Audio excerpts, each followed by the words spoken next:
Personal circumstances don't excuse professional failure.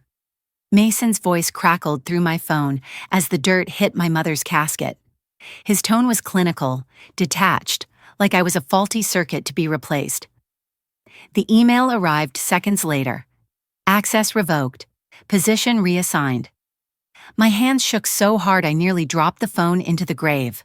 In that moment, something inside me rewired, not with rage, but with precision, because the system I built for them could just as easily unbuild them.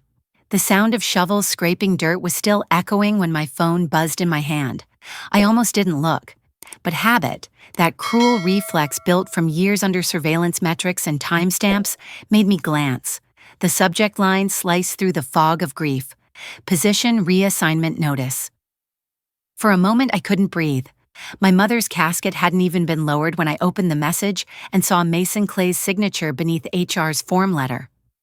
Effective immediately, your system credentials have been revoked.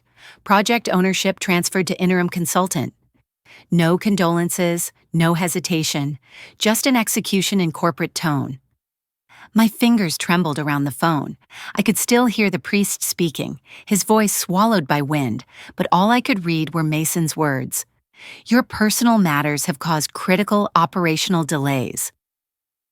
That was his way of saying I'd failed him, because I chose my mother's funeral over his schedule. A second vibration followed, his direct message. Personal circumstances don't excuse professional failure, Virginia. You'll understand that once emotions settle. I felt my throat tighten, a strange mix of disbelief and clarity. My colleagues would later say it was a misunderstanding, an unfortunate HR timing issue. But I knew better. Mason had wanted to humiliate me publicly, to remind everyone who owned the system. I watched as soil covered the last glimpse of my mother's coffin and thought, he just rewired the wrong engineer. What he didn't know was that some systems rewrite themselves. For 12 years, I built the foundation of Arcturon Defense systems, line by line, code by code. I was never late, never loud, never noticed. My systems ran every classified communication channel, encrypting data that could decide wars or end them. And yet, to Mason Clay, I was a replaceable component, useful until sentiment made me human. The morning after my mother's funeral, I arrived at the office in the same black suit I'd worn to bury her. The security gate blinked red. Access denied. The guard avoided my eyes, pretending the scanner was malfunctioning. It wasn't. I'd written the protocol myself. Inside, the air smelled like sterilized ambition. Cold coffee, recycled air, fear. Conversation stopped when I entered the hallway. People whispered, then typed faster. On my desk sat a small white box with my name printed on a label. Personal. Items. Inside were 12 years of my life, my ID badge, a photo of my mother, and the small USB she gave me when I graduated. Always keep a backup of yourself, she used to say. Mason's assistant appeared at my cubicle, voice smooth as static. Director Clay would like to see you. His office overlooked the city like a throne room. Mason stood by the window, his reflection fractured by glass. Virginia, he said without turning, you've given this company a lot, but loyalty means knowing when to step aside. I didn't speak. His suit was immaculate, his tone surgical. You're exhausted, emotional. You'll thank me when you've had time to process. Besides, he added, smirking, our new consultant has energy you can't match. I wanted to laugh, but my chest was hollow. You demoted me while I was burying my mother, I said quietly. He finally turned, smiling faintly. Timing's never perfect in this industry. He thought he'd broken me, that I'd walk out quietly like everyone before. But Mason didn't understand the systems he stood on were built by hands that recorded everything. He'd never noticed how the architecture intertwined, how my code wasn't just code, but structure, behavior, memory. Every change he made, every document he signed, left traces I could follow. As I walked out of his office, I caught my reflection in the glass door. I looked smaller than I felt, but inside something new had settled. Cold, precise. The kind of calm that comes when grief burns away fear. They thought I was finished, that a revoked login ended my existence. But I didn't need credentials to find the flaw. I had written the walls that held their secrets, and inside those walls, something still carried my name. By Monday, the news of my temporary reassignment had made its rounds through every department.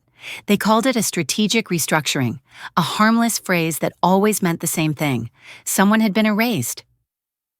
I didn't even have to open the company bulletin to see the name that replaced mine. It was plastered across the morning briefing slides. Eli Cartwright, Senior Systems Consultant.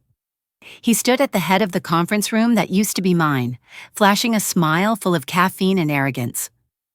"We're optimizing Virginia's framework for scalability," he announced, like my entire career was a broken feature. Mason leaned back in his chair, nodding approvingly. "Efficiency is our new priority."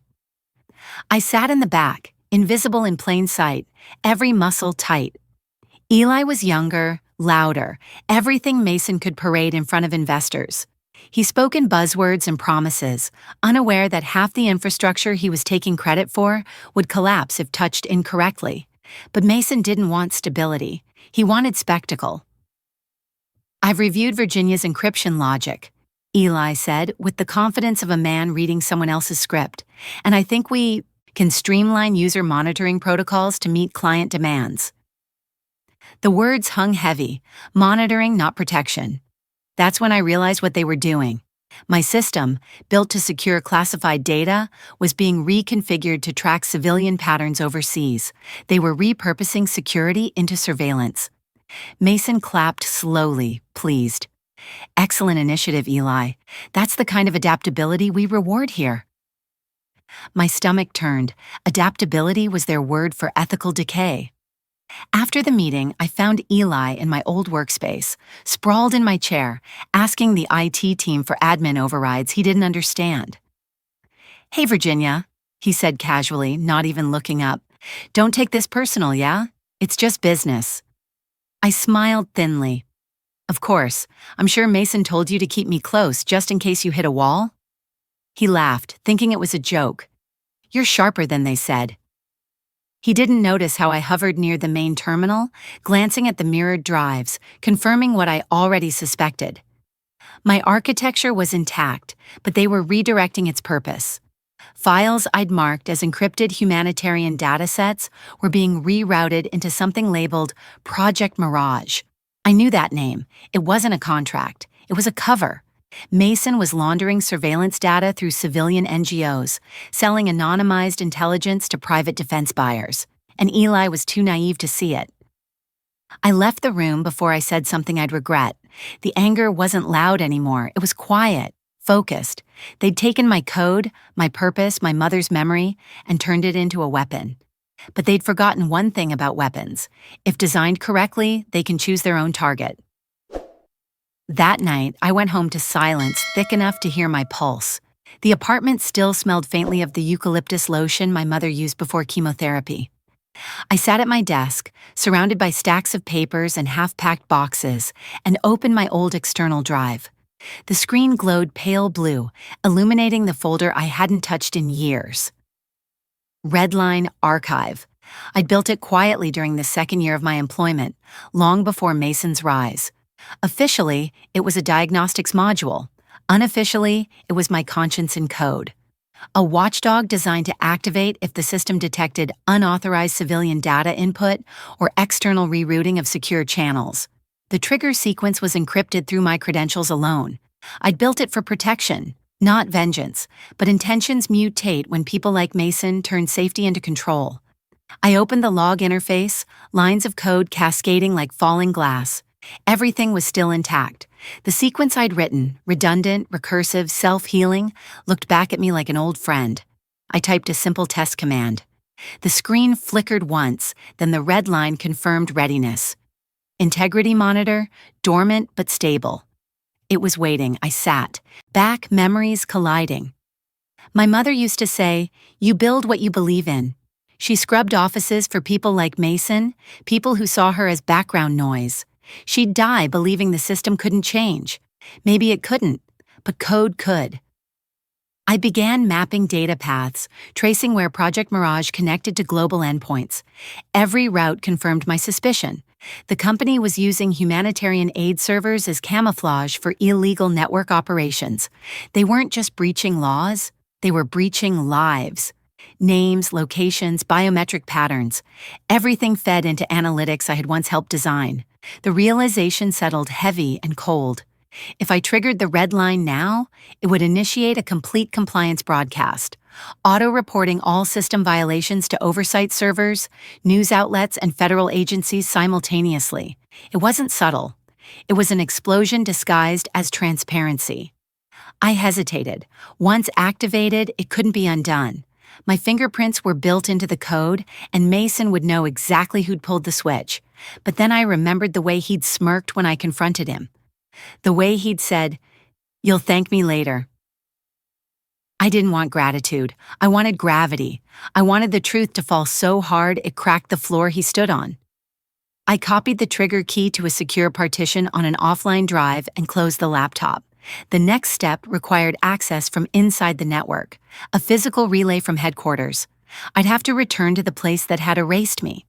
Before bed, I checked the red line once more. Its final prompt glowed faintly. Awaiting condition, ethical breach confirmed. I whispered, "Soon." The city outside hummed with electric indifference. Inside my apartment, I made a promise to my mother's memory. They could take my title, my login, my desk, but the system was still mine. And it was about to remember who built it. I arrived at headquarters before sunrise, moving like a ghost through glass corridors that used to recognize me. The receptionist offered a polite, uncertain smile, the kind reserved for people who used to matter. I still had a temporary contractor badge from my reassignment. It wouldn't get me everywhere, but I didn't need everywhere, just the data center. The hum of servers behind reinforced glass was the same rhythm I'd lived by for a decade. Mason's empire ran on noise and denial. Mine ran on precision. I plugged into the auxiliary access port beneath the main console, a relic only senior engineers remembered existed. The system blinked alive. One command, hidden beneath thousands of logs, unfurled across the monitor. Redline integrity sequence ready. I exhaled slowly, logged out, and walked away before security noticed. It wasn't time yet. The trap needed bait. Mason had scheduled a live demo with the Department of Defense to showcase the company's predictive surveillance intelligence. He wanted to prove that his AI could anticipate security threats before they occurred. In reality, he'd stolen predictive models from civilian communication data, text messages, emails, even medical records from contracted hospitals. I couldn't expose him publicly yet. If I spoke too soon, he'd bury it under lawyers and NDAs.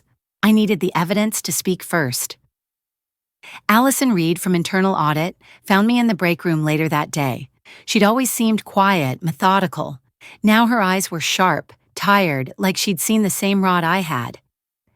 "I read the old audit trails," she whispered. "Project Mirage isn't listed anywhere in the compliance ledger." I studied her. "You're not supposed to know it exists." She shrugged. "My brother's name was in one of the data sets." The air between us thickened. "He died overseas, civilian." Her voice didn't shake, but her hands did. "Help me stop this," I said. She nodded once. That night, we stayed long after lights dimmed, reviewing the internal routing logs. Every illegal connection we traced, I mirrored into a hidden directory disguised as obsolete firmware. Allison handled physical reports. I handled code.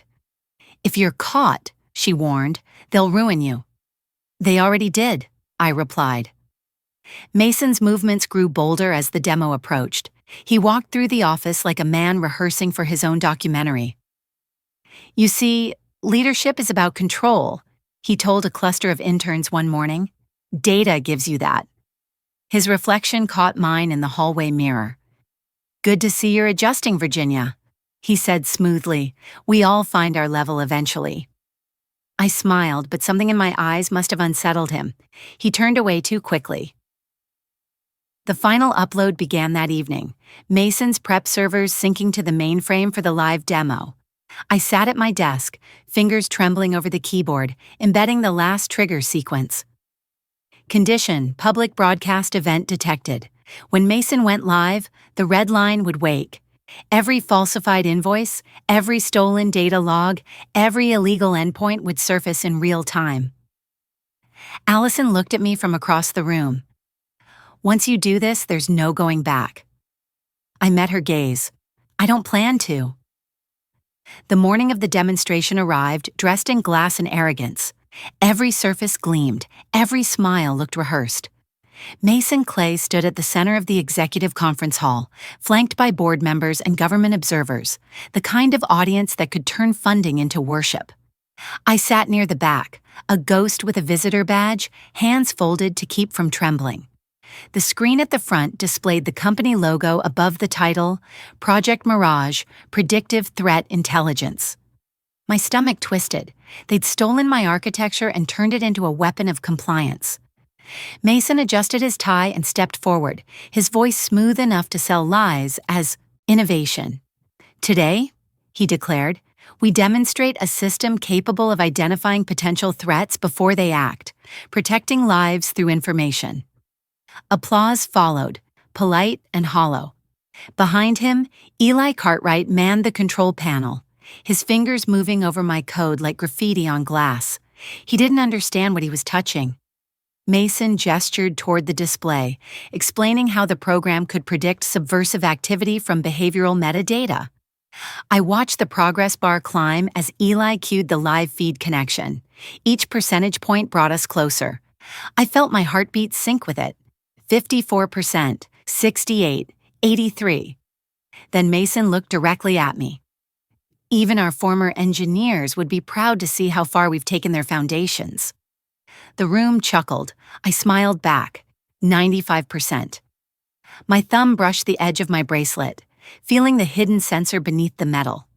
It wasn't jewelry. It was the final authentication key. I pressed once. The bracelet warmed briefly, almost like a pulse. The lights flickered. Eli frowned at the console. Sir, the logs? Mason waved him off. Ignore it. It's recalibrating for live mode. But the recalibration didn't stop. The main display shifted, splitting into thousands of cascading windows. The Arcturon logo vanished, replaced by a blinking red banner. Red line protocol activated. For a heartbeat, silence filled the room. Then the flood began. Every illegal connection, every falsified invoice, every data reroute appeared across the screen in real time. Internal emails, purchase orders, encrypted communications, all decoding themselves under a single header. Integrity Report, Unauthorized Civilian Data Operations. The first to speak was a DoD representative, his voice sharp. What is this? Mason's face drained of color. It's a malfunction, he stammered, lunging toward the console. Eli backed away. Sir, it's pulling from the compliance servers. These are live logs. The board members murmured. Someone was already filming. The Federal Observer's phone lit up. Notifications cascaded as the broadcast synced automatically with external oversight servers, the fail-safe I'd designed years ago. The room erupted. Mason slammed the keyboard, shouting at IT to shut it down, but the system ignored manual input. I'd written it to resist interference. This is classified material, Mason yelled. The federal agent nearest him replied coldly, then you shouldn't have used civilian data to build it. I rose slowly. Mason turned on me like a wounded predator. You did this. I met his gaze without blinking. I just built the part that tells the truth. Security moved in, but the agent stopped them with a raised hand. No one touches her. She's the whistleblower, not the criminal. The word whistleblower sliced through the chaos like a siren. Eli tried to slip away, but the auditors had already begun questioning him. He looked lost, betrayed by the machine he thought he controlled. Mason's composure fractured completely. You think this will save you? You've doomed us all. No, I said softly. I've saved what's left worth saving. Outside the glass walls, alarms sounded as the building's internal network locked into containment mode. Every department, every terminal, sealed off. The broadcast mirrored to public servers, news outlets, and oversight portals simultaneously. I could hear distant voices shouting through phones, panicked executives realizing they couldn't stop what was already free.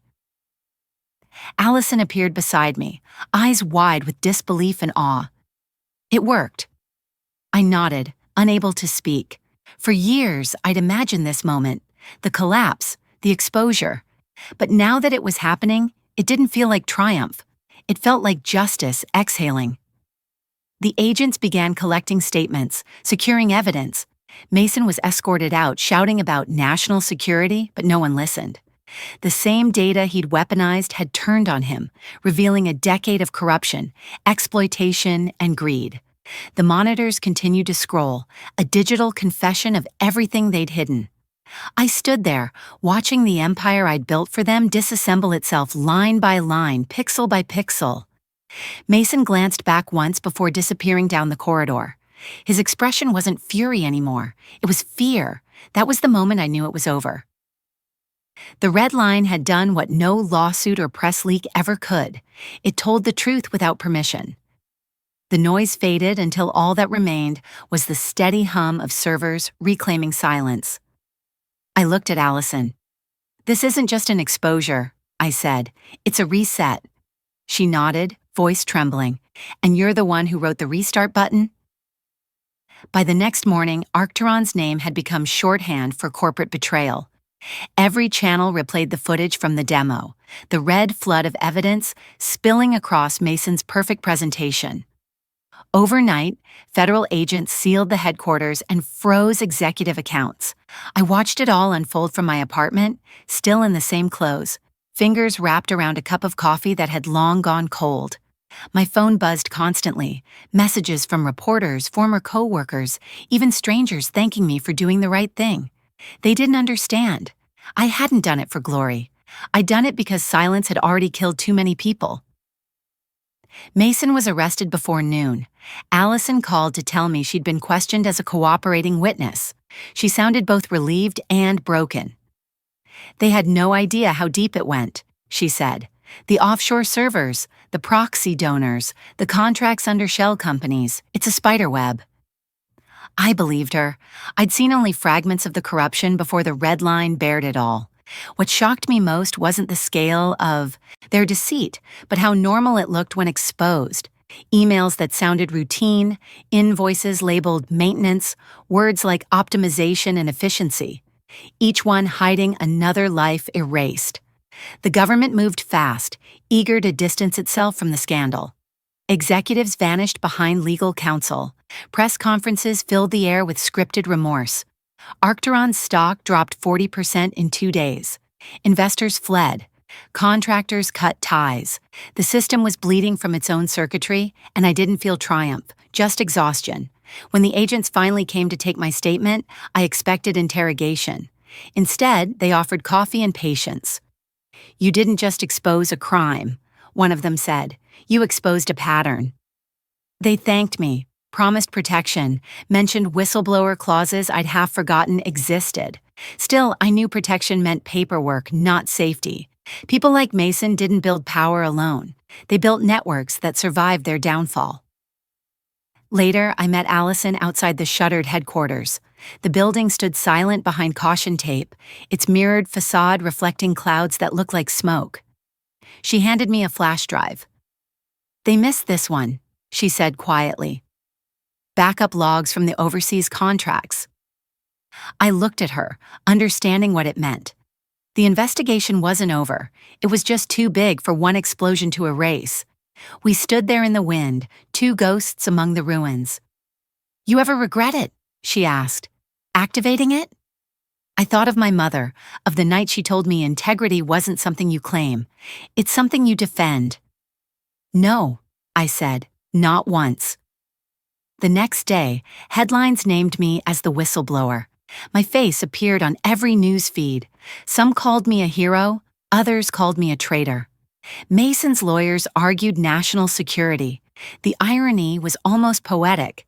He'd weaponized patriotism to hide greed, and now he was hiding behind it. The trials would take years, but the truth had already escaped their control. As I turned off the television, I realized something strange. Revenge hadn't satisfied me. What did was the silence that followed, the moment when the lies finally stopped echoing. Months later, the world had moved on, but the shadow of Arcturon lingered like residue on glass.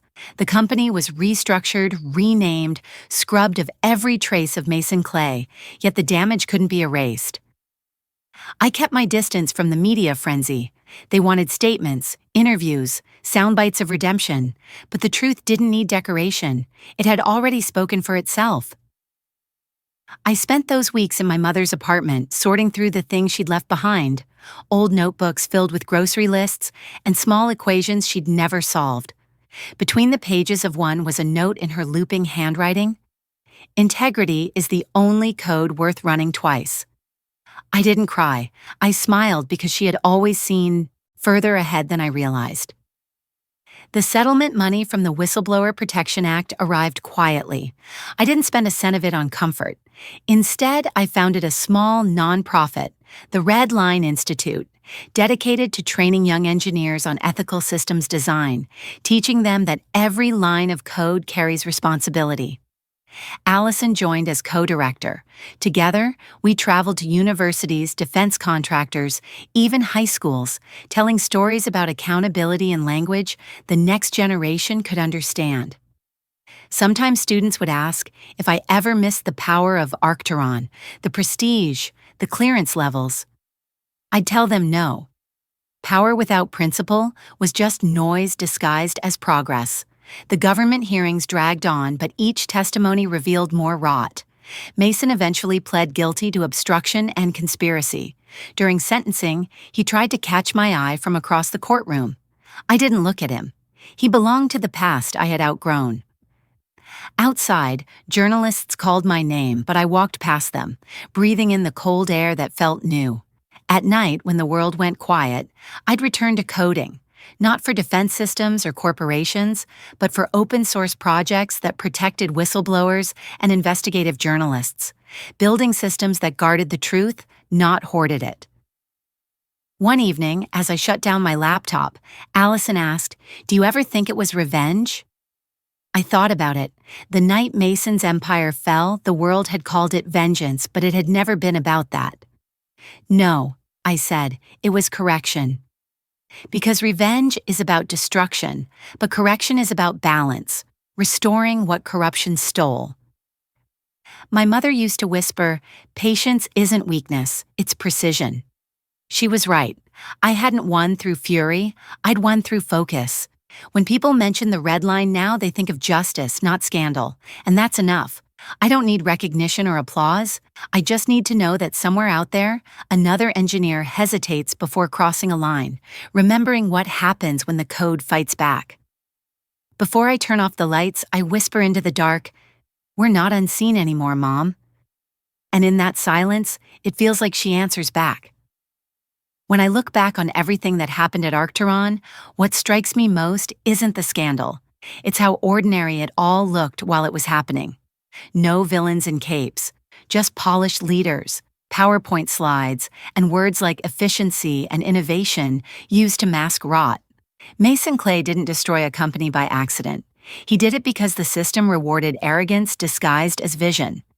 I watched bright people stay silent because speaking up meant losing their mortgage, their insurance, their peace. That's how corruption thrives, not through evil genius, but through comfort. I used to think loyalty meant endurance. Stay quiet, do your job, protect your team. But loyalty, in that culture, was just obedience in a nicer suit. They called it strategic alignment. What they really meant was submission. The truth is, the system was designed to keep people like me building power for people like him, and I helped build it. That's what keeps me up at night. The irony burns. I wrote the code that gave them control, and the same code took it back. I've learned that silence is a virus in any workplace. Once it spreads, ethics get quarantined and arrogance takes the corner office. So if you're working under someone who treats empathy like a weakness, remember, you're not the problem. You're the warning sign.